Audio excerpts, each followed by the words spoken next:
তো নমস্কার, আজকে আমরা সবাই এসেছি বুড়ো সাধু প্রোডাকশনের পক্ষ থেকে। যারা বুড়ো সাধুর আগের দর্শক, খুব কম সংখ্যক সাবস্ক্রাইবার আছে আমাদের হাতে, কিন্তু যারা আগে থেকে ছিল বুড়ো সাধুর সাথে তারা আমাকে সবাই চেনে। কিন্তু যাদেরকে চেনে না তারা হলো এই দুজন। আমি নিজেদেরকে একবার ইন্ট্রোডিউস করে দাও। আমি সৌমিক। আমি নতুন ক্যামেরার সামনে আসছি বুড়ো সাধুতে। এরপরে কথাবার্তা হবে, আলাপ হবে, আলাপচারিতা হবে, সবই হবে, আনন্দ হবে একসাথে। আমার নাম শৈবাল, আমিও বুড়ো সাধু প্রোডাকশনের সাথে যুক্ত হলাম। দেখা যাক নতুন কি আপনাদের সামনে আমরা প্রস্তুত করতে পারি। আমাদের এই আশা রইল আপনার পছন্দ হবে। বাস। তো বেসিক্যালি আমার যারা দর্শক আর কি, যারা ছিল আগে, তাদেরকে আমি বলে দিই যে তারা সবাই জানে আমি আসাম এগ্রিকালচার ইউনিভার্সিটিতে পড়ি। এখানে এখন ইউজি কমপ্লিট করছি আমার। তো সৌমিক হচ্ছে আমার ক্লাসমেট, ব্যাচমেট। হ্যাঁ, ওরা আমি একই ইয়ার। আর দাদা হচ্ছে আমাদের সিনিয়র, শৈবাল দা। দাদা এমএসসি করছে। তো আমাদের মধ্যে বন্ধুত্ব ছিল আগে, কিন্তু আমরা ক্যামেরার সামনে সেটাকে নিয়ে আসিনি। এবার বন্ধুত্বটা আরো বেশি গভীর হয়েছে একটা ঘটনার মাধ্যমে। সেই ঘটনা আমরা পরে প্রথমে বলি যে আজকে আমরা তিনজনে কেন একসাথে হয়েছি। তো আমরা একটা নতুন সেগমেন্ট খুলতে চলেছি বুড়ো সাধুতে, এর নাম হচ্ছে আমাদের কথা। মানে আমরা বেসিক্যালি মাঝে মাঝে আড্ডা দিই, কিন্তু সত্যি কথা বলতে গেলে আমরা আনফিল্টার্ড বকবক একদম। তো একদিন হঠাৎ করে মনে হলো চ্যানেলটা যখন পড়ে আছে, আর চ্যানেলটার কিছু কাজও আসছে সামনে, সব আস্তে আস্তে রিভিল হবে, ভালো ভালো কাজ আসছে সেগুলো। তো যেহেতু পড়ে আছে, সেহেতু কেন না আমাদের এই বকবকটাকে আনা যায় এই আরেকটু ফিল্টার্ড ওয়েতে, একটু ফিল্টার্ড করে আনা যায় জিনিসটা সবার মধ্যে। আমাদের আলোচনার বিভিন্ন রকম বিষয় থাকে, আমরা যে কোনো জিনিস নিয়ে আধ্যাত্মিকতা থেকে শুরু করে একেবারে পুটকি ভাই পর্যন্ত সবকিছুই থাকে। তো যাই হোক, আজকে আমরা কি নিয়ে কথা বলছি? আজকে আমরা কথা বলছি হচ্ছে শুরু যখন করছি বাংলা গান দিয়ে শুরু করা যাক। এবং বাংলা গান বলতে বাংলা ব্যান্ডটাকেই আমরা বেছে নিয়েছি আজকের টপিক হিসেবে। তো বাংলা ব্যান্ড বলতে প্রথমে কি মাথায় আসে? বাংলা ব্যান্ড বলতে আমার সবচেয়ে প্রথমে চোখ বন্ধ করলে এক নজরে যেটা মাথায় আসে সেটা তো রূপম দা, অবভিয়াসলি রূপম ইসলাম। আপনারা সবাই রিলেট করতে পারেন। জয়রক। জানিস, আমি একটা কথা আমার মনে পড়লেই মাত্র জয়রক বললি বলে, সেটা হচ্ছে যে আমরা রক এন্ড রোলের সিম্বল দেখি এই জিনিসটা, এটার একটা হিস্ট্রি আছে খুব সুন্দর, তাই না? শুনি কিরকম এই সিম্বলটা সবচেয়ে প্রথম ইউজ করা হয় রক এন্ড রোলের সিম্বল হিসেবে নয়। এটা ইউজ করা হয়েছিল যে আমাদের যেমন বাড়ির সামনে লেবু লঙ্কা ঝোলানো থাকে অ্যাজ আ লাকি চার্ম, ঠিক আছে? তো এই সিম্বলটাও সেভাবে ইউজ করা হয়েছিল। এটাকে বলে মেলকিও, ঠিক আছে? Italian, if I am not very wrong, Italian. এবং এই কথাটার মানে হচ্ছে দ্য ইভিল আই, এবং এটাকে ব্যবহার করা হয় to ward off the evil presence. মানে আমাদের দিকে কেউ কুনজরে তাকাচ্ছে, খারাপ দৃষ্টি নিয়ে তাকাচ্ছে, সেইটাকে থেকে নিজেদের আটকানোর জন্য, অথবা তাদেরই সেই একটা ইভিল আই ছুঁড়ে মারা হচ্ছে। হ্যাঁ, এরকম একটা আইডিয়া দেওয়া হয়েছিল। এবং কথায় আছে না, ফায়ার ব্রিগেডস ফায়ার, ঠিক তেমন। হ্যাঁ, ঠিক তেমন। এবার আমার জিনিসটা পড়ে ভীষণ ইন্টারেস্টিং এই জন্য লাগলো, কারণ হচ্ছে যে রক জিনিসটা তো বেসিক্যালি প্রতিষ্ঠান বিরোধী। রক মানে হচ্ছে একটা মুভমেন্ট, রক মানে হচ্ছে একটা সংগ্রাম, একটা বিপ্লব। যখনই প্রতিষ্ঠান বা সো কল্ড আমি বলবো সিস্টেমের থাবা যখনই আমাদের গ্রাস করতে এগিয়ে এসেছে, তখনই আমরা এইরকম করে তাকে দূরে সরিয়ে দিয়েছি। আচ্ছা, তো এই জিনিসটা ভীষণ ইন্টারেস্টিং। আমার খুব ইচ্ছা ছিল যে, এটা আমি জানতাম না। আমি এটাও আজকে জানলাম। আমি এটা হঠাৎ করে দেখতে দেখতে ভাবনা চিন্তা করতে করতে আমার এটা মনে হলো। তোমার কি মাথায় আসে ব্যান্ড বললে? বাংলা ব্যান্ড শুনলেই প্রথমে কি মাথায় আসে? সুতরাং নো ডাউট রূপম দা দেবতুল্য মানুষ আমাদের জন্য। কিন্তু আমাকে যদি কেউ পার্সোনালি জিজ্ঞেস করে, আমার মনে হবে সেই স্থানটা আমি চন্দ্রবিন্দুকে দিয়েছি। আচ্ছা, মানে বাংলা ব্যান্ড বললে তোমার প্রথমে চন্দ্রবিন্দুর কথা মাথায় আসে। ভালো ভালো। হ্যাঁ, আমার ছোটবেলাটা রূপমদাকে তো অনেক পরে চিনেছি, যখন বুঝতে শিখেছি তখন রূপমদাকে চিনেছি, কিন্তু হ্যাঁ ছোটবেলার সঙ্গে চন্দ্রবিন্দুর আছে। মানে তখন সেই রেডিওতে বাজতো, আমাদের বাড়িতে আমার মনে আছে আমি যখন ছোট তখন আমাদের বাড়িতে টিভি ছিল না, তো সেই সময় আমাদের বাড়িতে রেডিওতে ওই এফএম ঘুরিয়ে করা, তখন দুটো চ্যানেল থাকতো, একটা হচ্ছে কলকাতা, একটা হচ্ছে এফএম। কলকাতায় আকাশবাণীটা হতো আর এফএমটা তখন নতুন নতুন এসছে, তো সেই এফএম এ ঘুরিয়ে ঘুরিয়ে তখন বিভিন্ন রকম প্রোগ্রাম হতো, তো তাতে খুব চন্দ্রবিন্দুর গান, ভূমির গান তখন খুব চলতো ছোটবেলা। আমার চন্দ্রবিন্দুর গানের সঙ্গে পরিচয়টা খুব ইন্টারেস্টিং, কারণ আমার বাবা আড্ডা মারতে যায় একটা থেকে, সেখানে একটা মানে সিডির দোকান আছে। আমরা যখন ছোট ছিলাম তখন এই মোবাইল তো ছিলই না, নোকিয়ার ফোন পাওয়া যেত, তাও বাবা অনেক পরে ফোন কিনেছিলেন, তো তখন সিডি পাওয়া যেত, বা তারও কিছু আগে ক্যাসেট পাওয়া যেত। ওয়াকম্যানও আমি ইউজ করেছি, ওয়াকম্যানে ক্যাসেট বাজিয়ে ওই ঘুরিয়ে ঘুরিয়ে আঙুল দিয়ে ওটাকে রিলটা সেট করতে হতো, মাঝে মাঝে খুলে বেরিয়ে যেত ওই জিনিসটা।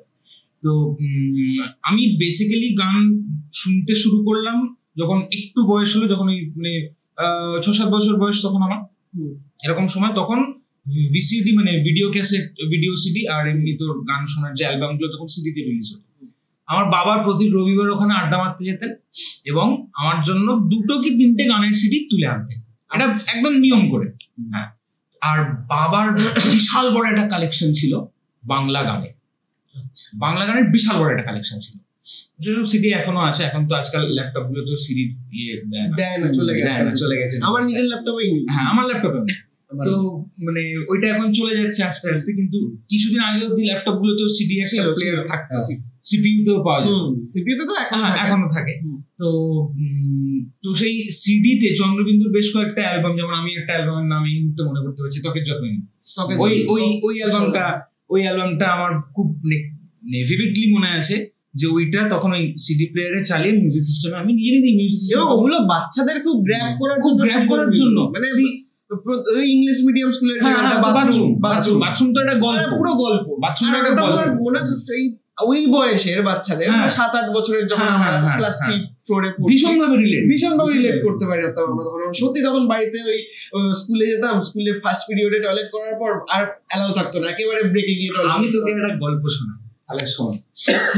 এটা মানে দর্শকদের সামনে আমি শেয়ার করছি, এর আগে আমি পাবলিক প্ল্যাটফর্মে কোনোদিন এই জিনিসটা বলিনি। এবং আমার সন্দেহ আছে যে আমি যে কাজটা করেছিলাম সেটা হয়তো এখনকার দিনে করলে খুব বড় একটা কেস হয়ে যেত, একটা ক্যাচাল কেস হয়ে যেত একদম, মানে আমাদের ভাষায় কোট আনকোট যদি বলতে হয়। কিন্তু তখন হয়নি, কারণ তখন টিচার যারা ছিলেন, তখন মানে মানুষ যেরকম ছিলেন, আমরা যখন ছোট ছিলাম তারা অনেকটা সহানুভূতিশীল ছিলেন, তারা অনেকটা বুঝতেন। তো যেটা করেছিলাম এই ঠিক বাথরুমের গল্পটার মতনই। হ্যাঁ, তো আমি প্রথম দিন যেদিন স্কুল গেছি আমি খুব কেঁদেছিলাম, আমার তখন 3.5 বছর বয়স। আমি এই গল্পগুলো পরে শুনেছি, আমার আবছা মনে আছে, খুব আবছা মনে আছে। তো প্রথম দিন যেদিন স্কুল গেছি তখন বাংলা জানি, ইংরেজি তখন জানি না, ঠিক আছে। এবার ইংলিশ মিডিয়াম স্কুল, আমি প্রথম মানে নার্সারিতে পড়েছি তখন হলি চাইল্ড স্কুলে।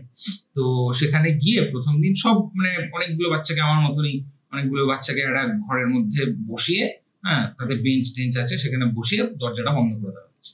এবার তাদের টিচারও এসেছেন, তিনিও আমাদের মতোই ঘরের মধ্যে বন্দি। বন্ধ করে দেওয়া হয়েছে মানে খোলাই আছে, ভেজানো আছে। এবার তখন অপরিণত মন, তখন জানি না যে কি মানে হচ্ছে না হচ্ছে, একটা নতুন একটা সিচুয়েশন, একটা নতুন জায়গা। স্বাভাবিকভাবেই খুব ভয় পেয়েছিলাম, আমি স্কুল যেতে চাইনি, আমাকে জোর করে স্কুলে পাঠানো হয়েছিল, আমি খুব কেঁদেছিলাম। এবং সেই দিন মানে ওই বাচ্চাগুলোকে দেখে না আমার মতনই আরো অনেকগুলো বাচ্চা আমার পাশে বসেই, কেউ প্যান্টে টয়লেট করে ফেলছে, কেউ মানে জলের বোতল ভেঙে ফেলছে, ফাটিয়ে ফেলছে, কেউ চিৎকার করে কাঁদছে, কেউ তারই মধ্যে জুল জুল চোখ করে দেখছে। আমার জিনিসটা খুব অদ্ভুত লেগেছিল, আমি জিনিসটা গ্রাস্প করতে পারিনি, যার জন্য আমার খুব ভয় লেগেছে। এটা হচ্ছে একটা মানুষের প্রাথমিক রিঅ্যাকশন। এবার আমাদের যিনি ক্লাস টিচার ছিলেন, আমার তখন খুব বাথরুম পেয়েছে। এবার বাড়িতে যখন বাথরুম পায় তখন হয় বলতে হয় না, আর নয় যদি বলার প্রয়োজন পড়ে তখন বলি মা হিসি পেয়েছে, যাও। এটাই ন্যাচারাল, এটাই বাঙালি বাড়িতে এটা ন্যাচারাল জিনিস। আমাকে স্কুলে গিয়ে প্রথম দিন শেখানো হচ্ছে যে তুমি বলো may I go to toilet, এটা যদি না বলো তাহলে যেতে দেবে না। ঠিক বাথরুমের গল্পটা, বাথরুম গানটাতে ঠিক এই কথাটাই বলা হয়েছে। বাথরুমটা কি তোর বাপের? ওইটাই, বাথরুমটা কি তোর বাবার? তো আমি সেটা বলিনি, তখন তত গুছিয়ে কথা বলতে জানি না। আমি যেটা করেছিলাম হাত চালিয়েছি। মানে আমাকে বলছে তুমি বলো may I go to toilet, না হলে যেতে দেবো। আমি বলেছি আমি আগে যাব, ফিরে এসে বলবো। আমি বলবো না বলিনি, আমি বলেছি বলবো, কিন্তু আমি আগে কাজটা করে আসবো তারপর বলবো। যেতে দেবে না, দরজা বন্ধ করে দিয়েছে। আমি দেখেছি দরজার কোন একটা বারুণ ঝেঁটা আছে, আমি চুপচাপ গিয়ে ঝেঁটাটা তুললাম এবং সজোরে আমার ক্লাস টিচারের মাথায় সেটা বসিয়ে দিল। ঠিক আছে, এইটা নিয়ে মানে তারপর অনেক মানে হাসাহাসি, মানে অনেক বড় বয়স পর্যন্ত, মানে যতদিন ওনার সাথে দেখা হয়েছে, উনি পুজোর সময় মাঝামাঝি দেখা হয়। আমার জীবনের প্রথম ক্লাস টিচার, তার সাথে কাজল ম্যাম, তুমি যদি শুনতে পাও, আমাদের ভিডিও যদি তোমার অব্দি পৌঁছায়, তাহলে এই ঘটনাটা আমি এখনো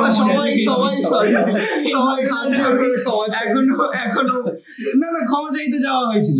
ক্ষমা চাইতে, আমি তো ছোট তখন, বাবা ক্ষমা চাইতে যাওয়া হয়েছিল সন্ধ্যেবেলা তখন। আর কাজল ম্যাম হচ্ছে মানে আমাদের বাবার যে পাড়ায় বড় হয়েছে সেই পাড়ারই মানুষ। তো যাওয়া হয়েছে তখন, ম্যাম আমার বাবাকে দাবড়ানি দিয়েছিল যে ছেলে যা করেছে বেশ করেছে, তুই তার জন্য আমার কাছে অ্যাপোলোজাইজ করতে এসেছিস। এটা ছিল তখনকার দিনের টিচার। ঠিক, এই জিনিসগুলো মনে থেকে যায়। হ্যাঁ, তো যেটা নিয়ে কথা হচ্ছিল বাংলা ব্যান্ড। তো হ্যাঁ, আমার বাংলা ব্যান্ডের সাথে পরিচয়, চন্দ্রবিন্দু আমার কাছে খুব স্পেশাল জায়গায় বসে আছে। তার কারণ হচ্ছে জুজু ভীষণ ইন্টারেস্টিং একটা গান, খুব মজার একটা গান। ছোটবেলাটা পুরোপুরি চন্দ্রবিন্দু গান দিয়ে কেটেছে। তোমার কি মনে হয়? তুমি তো চন্দ্রবিন্দু বললে, এমনি তাছাড়া চন্দ্রবিন্দু ছাড়া ও আরেকটা ব্যান্ডের এখন নাম নিয়েছিল, যদি কেউ ভালোভাবে শুনে থাকে। তোমরা সবাই তো জানোই ভূমি আমাদের জন্য কতটা মানে ইম্পর্টেন্ট ছিল একটা। ভূমির গান, সেই মানে নাচা কোদা, সেই মানে একটা এনজয়মেন্ট, এক্সিলারেশন যেটাকে বলে। ভূমির গান বললি না, আমার সবচেয়ে প্রথম যেটা কি মাথায় আসে জানিস? বারান্দায় রোদ। সে তো গান হিসেবে, আমি ভাইবটার কথা বলছি, অনুভূতিটার কথা বলছি। সেটা হচ্ছে উৎসব। এক কথায় উৎসব, মানে এক কথায় উৎসবের গান। ঠিক, সেলিব্রেশন, ভীষণ সেলিব্রেশন, না কোনো কারণ থেকেই একটা কারণ। হ্যাঁ ঠিক, মানে গানগুলো চললেই যেন সেলিব্রেট করতে একটা স্ফূর্তি, মনের মধ্যে একটা স্ফূর্তি। হ্যাঁ, খুব সত্যি, খুব সত্যি। এবং সেই সঙ্গে বাংলার ফোকের একদম, বাংলার ভূমি তো বাংলার ফোকটাকে তুলে আনে, এবং সেটা বিশ্ব দরবারে। খুব সম্ভবত ভূমি প্রথম ব্যান্ড যারা ইউএসএ তে শো করার জন্য ডাক পেয়েছিল। এটা হচ্ছে তো 2007 অথবা 2008 এরকম একটা সময়। হ্যাঁ, এক্স্যাক্টলি আমার মনে পড়ছে না ভূমি প্রথম ব্যান্ড, না হলে চন্দ্রবিন্দু, দুটোর মধ্যে যে কোনো একটা। তবে দুজনেই পেয়েছিল। Cactus pine. ভূমি না হলে চন্দ্রবিন্দু। কিন্তু এই সবকিছু এখন তো আমরা এইসব নিয়ে বলছি, এখন তো ব্যান্ডের গান প্রচুর মানুষ শুনছে, মানুষ খুব মানে স্বতঃস্ফূর্তভাবে নিয়েছে ব্যান্ডটা। আমার ব্যান্ডের কথা বললেই যেই জিনিসটার কথা সব থেকে প্রথমে মাথায় আসে, গেস করতে পারছি, সেটা একটা গান। তুই যদি গেস করতে পারিস তাহলে গিটারটা নিয়ে একসাথে শুরু করা যায় গানটা। হ্যাঁ, চল।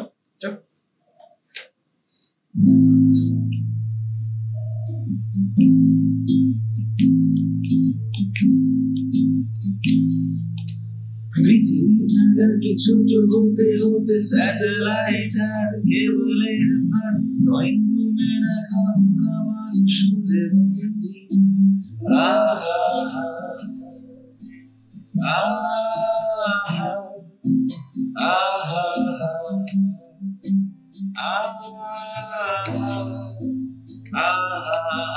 ঘরে বসে সারা দুনিয়ার সাথে যোগাযোগ আজ হাতের মুঠোতে, পৌঁছে গেছে দেশ কাল সীমানার গন্ডি।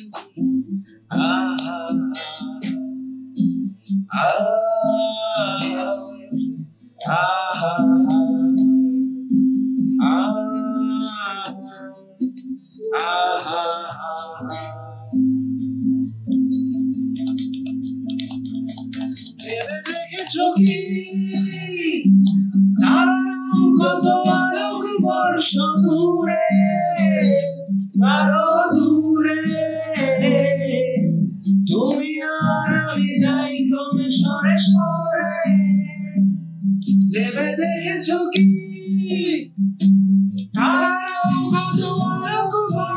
দূরে আরো দূরে তুমি আর আমি যাই তুমি সরে সরে। তো এই সেই ব্যান্ড যাকে আমি বলা যায় যে মানে ভগবানের আসলে বসিয়ে রেখেছে, এবং আমার দেওয়ালেও ওখানে তার সিম্বলটা আছে, মহিনের ঘোড়াগুলি। একদম এটা মনে হয় আবার বছর কুড়ি পরের অ্যালবামের এটা না? না এটা ওদের প্রথম থেকেই সিম্বল ছিল, ওটা তো দৃশ্যমান মহিনের ঘোড়াগুলিতে এই সিম্বলটা ইউজ করা হয়েছে। তো এখন তো ব্যান্ডের কাজ করা অনেক সহজ হয়ে গেছে। হ্যাঁ, অনেক গৌতম চট্টোপাধ্যায় যখন শুরু করেছিলেন সেই সময়টার কথা তুমি বলি, 70-এর দশক, তখন উত্তাল কলকাতা, এবং গৌতম চট্টোপাধ্যায় নিজে নকশালবাদী আন্দোলনের সাথে যুক্ত, জেল খাটতে হয়েছিল বহু বছর।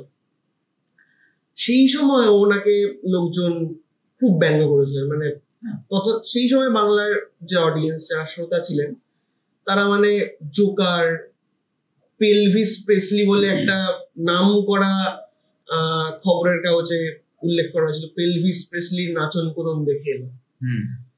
তারা সবাই ইংরেজি যন্ত্র ব্যবহার করে নাচা গানা একসাথে। এলিট বাঙালি কেন নিল না সেই সময়?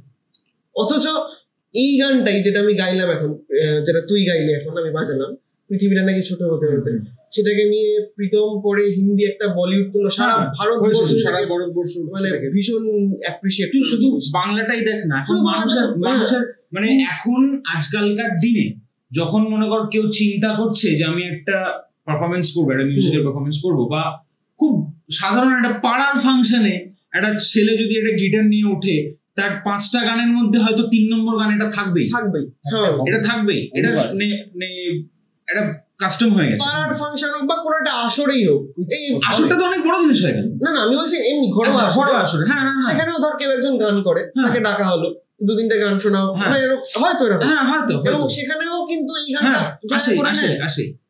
আসে। কারণ দেখ, আমার যেটা মনে হয়, এবং আমি জিনিসটা নিয়ে একটু খোঁজ খবর করছিলাম, সেটা হচ্ছে যে বাংলায় ব্যান্ড জিনিসটা, সেটা গৌতম চট্টোপাধ্যায় হোক কি রূপম ইসলাম হোক, ব্যান্ড জিনিসটা যখনই তৈরি হওয়া শুরু হয়েছে, ব্যান্ড মিউজিক যখনই বাঙালির কাছে একদল বোহেমিয়ান যুবক বা যুবতীর দল, তারা যখন তুলে ধরতে চেষ্টা করেছে মিউজিকটাকে নিজের মতো করে, প্রতিবারই কিন্তু সেই রেজিস্ট্যান্সটা এসেছে। সেটা মানে 70-এর দশকে গৌতম চট্টোপাধ্যায়ের ক্ষেত্রেও যেমন সত্যি, তেমনি 90s-এ আমাদের রূপম ইসলামের ক্ষেত্রেও কিন্তু একইভাবে সত্যি, ক্যাকটাসের ক্ষেত্রেও একইভাবে সত্যি। ঠিক আছে, চন্দ্রবিন্দুর যে গানগুলো স্যাটায়ার, ঠিক আছে, সেই ক্ষেত্রে চন্দ্রবিন্দু ব্যান্ডটা যখন তৈরি হচ্ছিল, তখন কিন্তু মানে ওদের মানে কি বলবো, সেই রেজিস্ট্যান্সটা কিন্তু ফেস করতে হয়েছে। ওই রেজিস্ট্যান্সটা ফেস করতে হয়েছে চন্দ্রিল ভট্টাচার্যকে একদিন উপলের বাড়িতে গিয়ে দৌড়ে গিয়ে গান লিখে শুনিয়ে আসতে হচ্ছে যে আমরা এটা করবো, কিভাবে করবো, কোনো রিসোর্স নেই, কিছু নেই। এই রেজিস্ট্যান্সটা সবাইকে ফেস করতে হয়েছে, কিন্তু যেহেতু ওরা প্রথম ছিল, মানে একজন শিল্পী কতটা, 7জন শিল্পী একসাথে, ঠিক আছে, কতটা ভাবে ক্রিটিসাইজড হওয়ার পর, তারপরে শেষে গিয়ে 3টে অ্যালবাম বের করার পর তাদের আর কোনো অস্তিত্ব ছিল না। তার বহু বছর পর জয়জিৎ লাহিড়ী আর সুব্রত ঘোষ দুজনে মিলে পরের মাঠ যখন করলো, তার আগে গৌতম চট্টোপাধ্যায়ের সাথে আবার দেখা করলেন, তখন আবার বছর 20 পর মহিনের ঘোড়াগুলি সম্পাদিত বাংলা গান আবার বেরোলো, এবং তারপর থেকে তো আর পিছন ঘুরে থাকে না।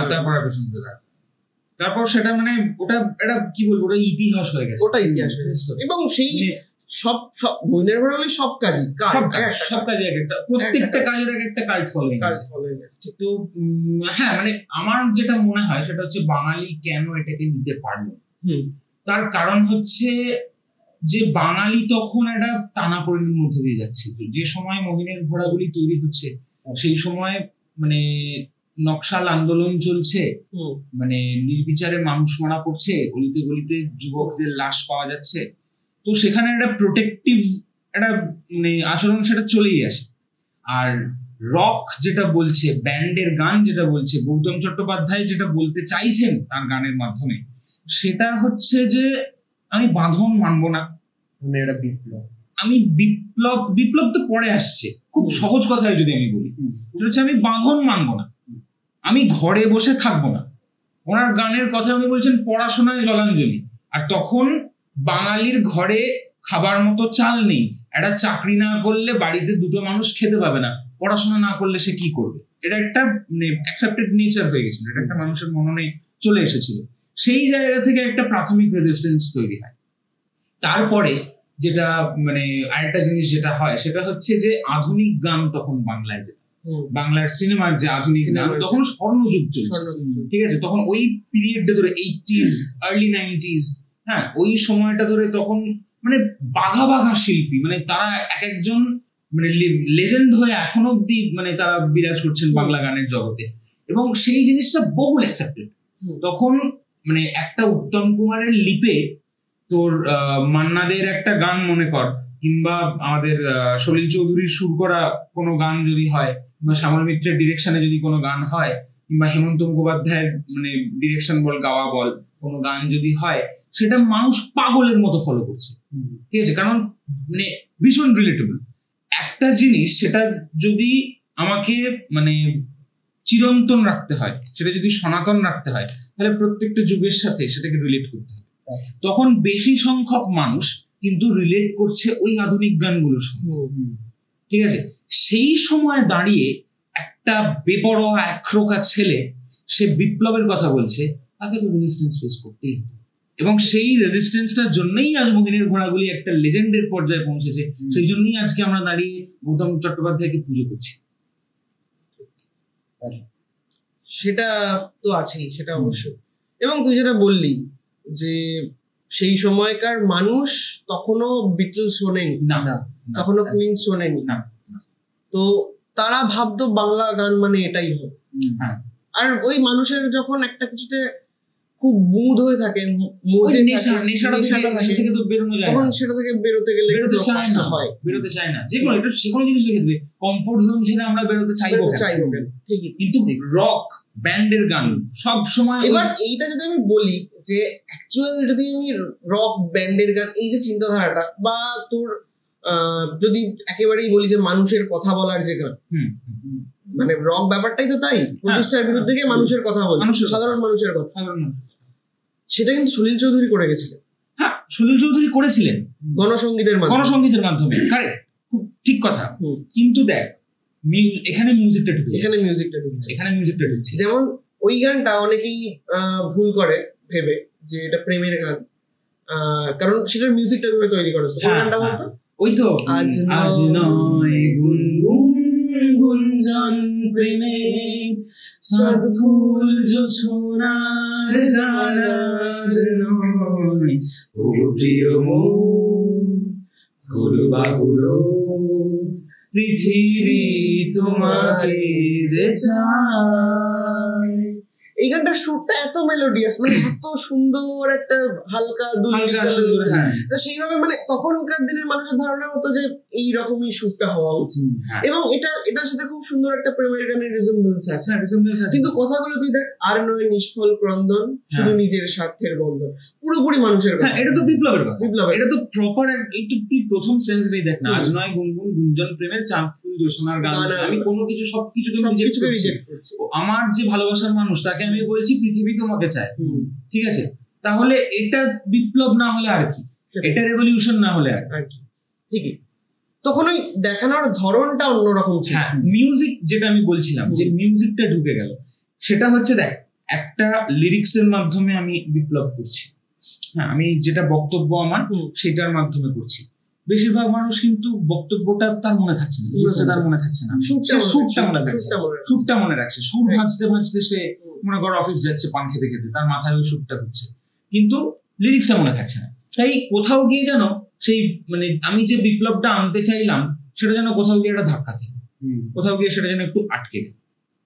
কিন্তু যখন আমি মিউজিকটাও সেই মানে অনুগামী করে দিলাম, ঠিক আছে, মিউজিকের যে বাঁধা ধরা একটা ছন্দমিল বল বা একটা সুন্দর একটা দুলুনি, একটা মেলোডি, এই ভাবধারাটাকে যখন আমি ভেঙে দিলাম, যখন আমি সেখানে মেটাল নিয়ে এলাম, যখন আমি সেখানে ইলেকট্রিক গিটারের ডিস্টরশন নিয়ে এলাম, তখন ইংরেজি যন্ত্র, ঠিক আছে, তখনই কি হলো, যেহেতু সুরটা চেঞ্জ হয়ে গেল, ঠিক আছে, তখন সেই সুরের অনুগামী হয়ে কথাগুলো যেতে লাগলো, আর তখন সেগুলো কানে খুব খটখট করে বাজতে লাগলো। একদম তাই, একদম তাই, ঠিক। তো আমাদের সময় মোটামুটি শেষ হয়ে এসেছে হ্যাঁ আজকের মতো। আমাদের সাথে আরো অনেক কথা বলার আছে, আরো অনেক অনেক বিষয় নিয়ে আরেকটা যেটা ইন্টারেস্টিং জিনিস সেটা হচ্ছে গল্প বলা। হ্যাঁ হ্যাঁ হ্যাঁ, আমাদের কাছে প্রচুর গল্প আছে। আমাদের কাজ হচ্ছে মানুষকে গল্প বলা। মানে ও যেটা ঠিক করেছে আমিও ঠিক করেছি, সেটা হচ্ছে মানে আমাদের কাজ হচ্ছে আমরা আসলে গল্প বলি। আমাদের গল্পের ঝুলিতে প্রচুর গল্প আছে। তো সেই গল্পগুলো বিভিন্নভাবে আপনাদের সামনে তুলে ধরা হবে। সেটা হয়তো বলে শোনানো হোক, কিংবা দেখানো কিংবা গানে বোঝানো, সেই সূত্রেই বলে রাখা দরকার যে একটা অনেক মানে আমাদের খুব পছন্দের কাজ, আমাদের খুব নিজেদের কাছের কাজ আসতে চলেছে দুর্গাপূজায়। সেটা হচ্ছে একটা সুন্দর গান। এই গানটা ওর লেখা, ও কম্পোজ করেছে এবং সুর দেওয়া হয়েছে, সুরও দিয়েছে এবং লিখেওছে। আমার একটা খুব এখন আমরা মিস করছি আমার খুব ছোটবেলাকার বন্ধু, ভীষণ সুন্দর গান গায়, ও গেয়েছে গানটা এবং তার একটা আলাপ হবে, তার সাথে আলাপ হবে। আর সেই গানটার মধ্যে যে গল্পটা, সেই গল্পটা যে দেখানো হচ্ছে, সেই গল্পটা স্ক্রিনে দেখানো হবে। সেই দেখানোতে খুব চট করে ও মানে অন স্ক্রিন আসবে আর সেই গল্পটা বলতে। আমাকে সবাই দেখতে পাবেন, সেই গল্পটা আমার চোখ দিয়ে দেখবেন, আমাকে দেখবেন আমার, এবং অবশ্যই আপনাদের চোখ যেটা ক্যামেরা, মানে আমরা গল্পে তো সবসময় বিশ্বাস করি সিনেমাটোগ্রাফিতে যে দর্শকের চোখটাই হচ্ছে ক্যামেরা। তো ক্যামেরার পেছনে ও আছে, ওর ডিরেকশনে আমি আমাকে যেরকম বলেছে যে তুই এটা এরকম করে যা, আমি শুধুমাত্র সেইটুকু করে গেছি। হ্যাঁ, আশা করবো যে সবার ভালো লাগবে। আশা করবো আমরা গল্প শুনিয়ে মানুষকে আনন্দ দিতে পারবো, সবাই খুব ভালোবাসবে। আমাদের কাজ গল্প বলা, তাই গল্প চলতে থাকবে, গল্প করতে থাকবো, আর যতটুকু সম্ভব আপনাদের সামনে আনতে থাকবে। হ্যাঁ একদম ঠিক আছে, তাহলে আজকের মতো এখানেই থাক। একটা জিনিস বলে দেওয়া দরকার, না হলে তো মানুষ আমাদের গল্প শুনতে হবে না। লাইক, শেয়ার, সাবস্ক্রাইব, আরো বেশি করে যাতে মানুষের কাছে পৌঁছে দেওয়া যায়। ঠিক লাইক, শেয়ার, সাবস্ক্রাইব। ওকে, ঠিক আছে, টাটা।